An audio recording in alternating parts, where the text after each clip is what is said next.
Welcome back. So in this video, we're going to continue our discussion of labor market policies and how they impact our wage setting and price setting model and the Lorentz curve and inequality.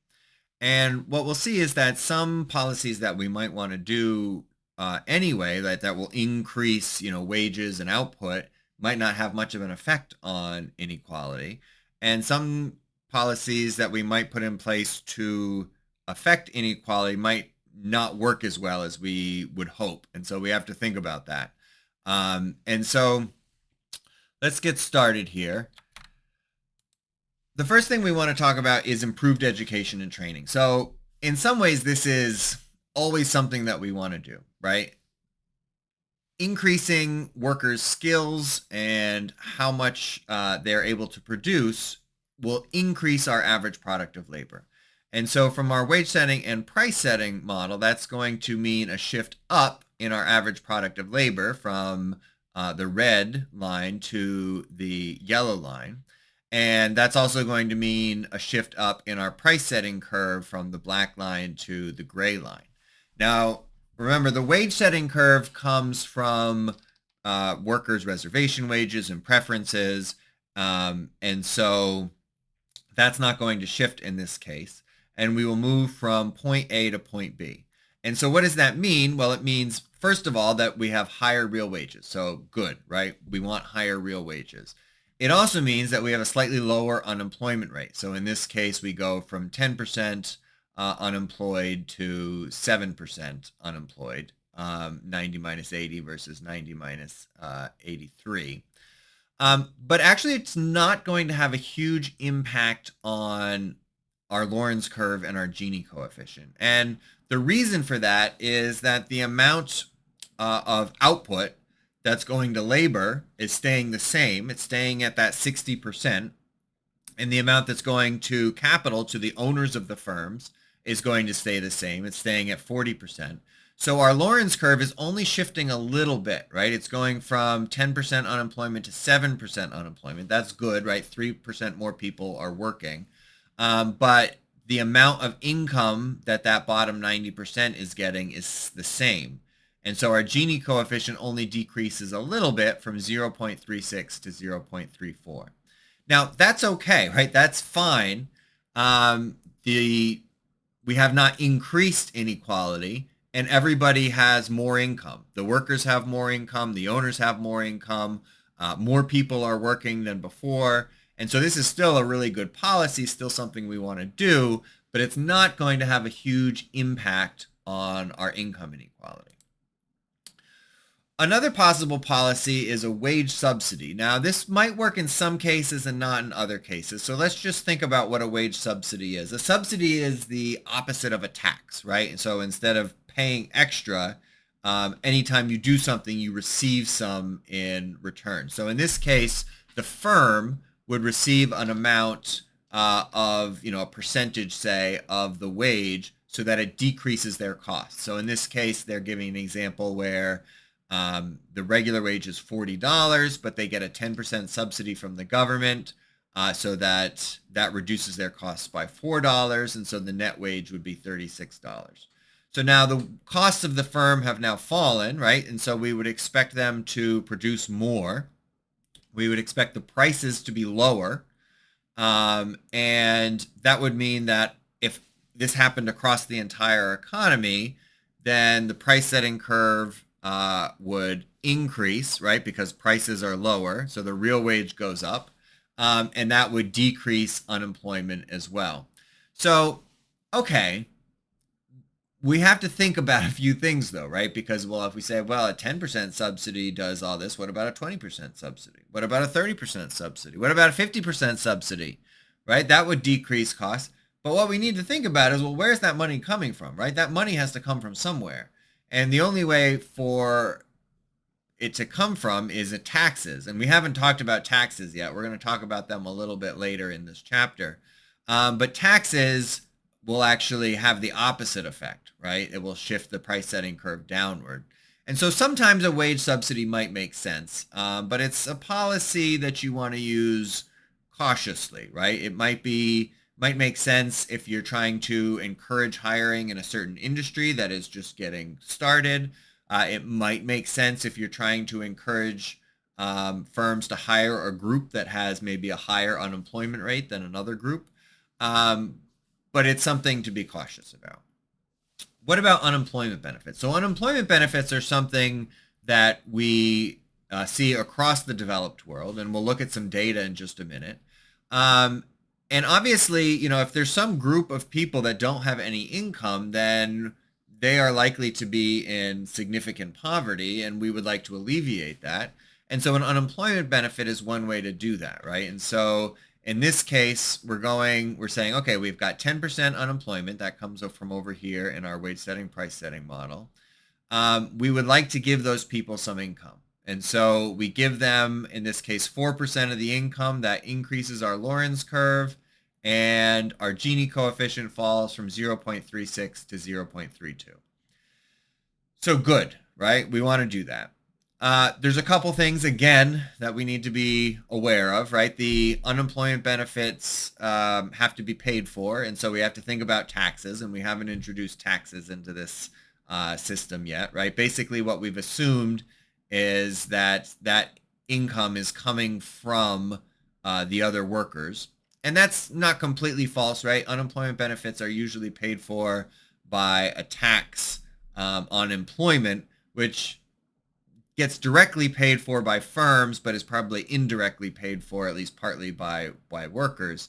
But we also have to think about incentives, right? We have to think about incentives for people, because we don't want people to simply take their unemployment benefits and not want to work, right?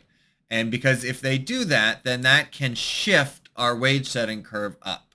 So if they say, well, if I'm not working and I can get unemployment benefits, then my reservation wage is higher, right? You're going to have to pay me more. And that's going to shift the wage setting curve up. The price setting curve doesn't change. And so now we move from E to E prime, and we have higher unemployment.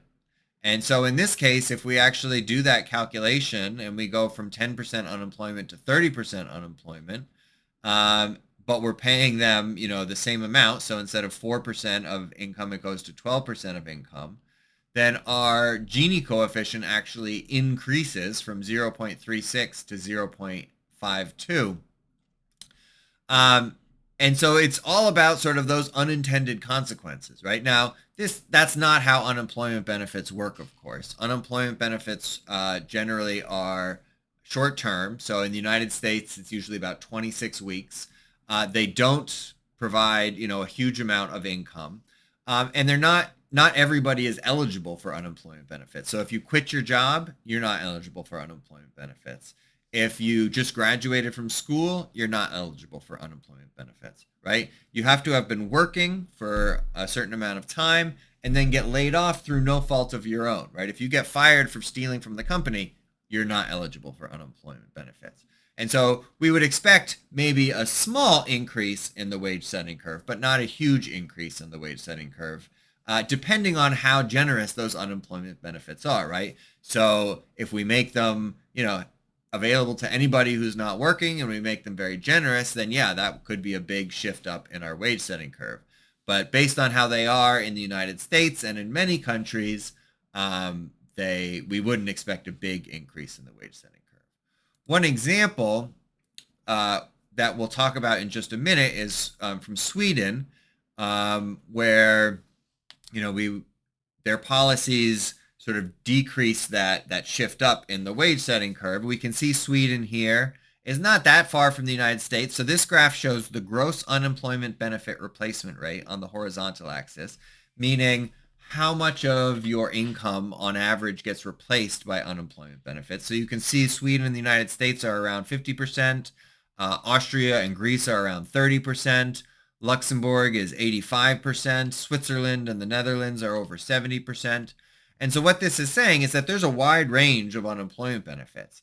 Now, if higher unemployment benefits really shift up that wage setting curve, then we would expect higher unemployment benefits to be related to higher average unemployment rates. We would expect an upward sloping line here.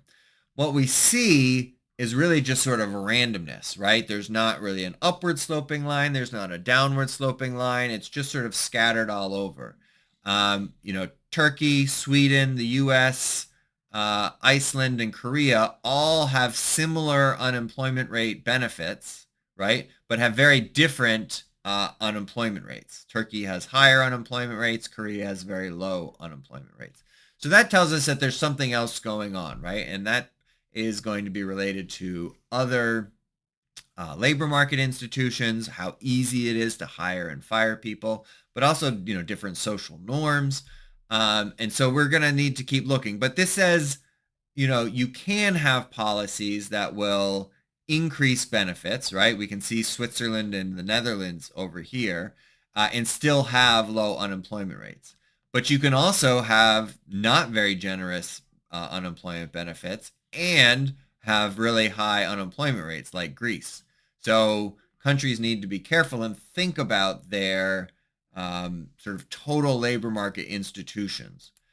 So one example that the book talks about is this idea of solidarity wages from Sweden. And this is really sort of three different policies, right? So yes, unemployment benefits.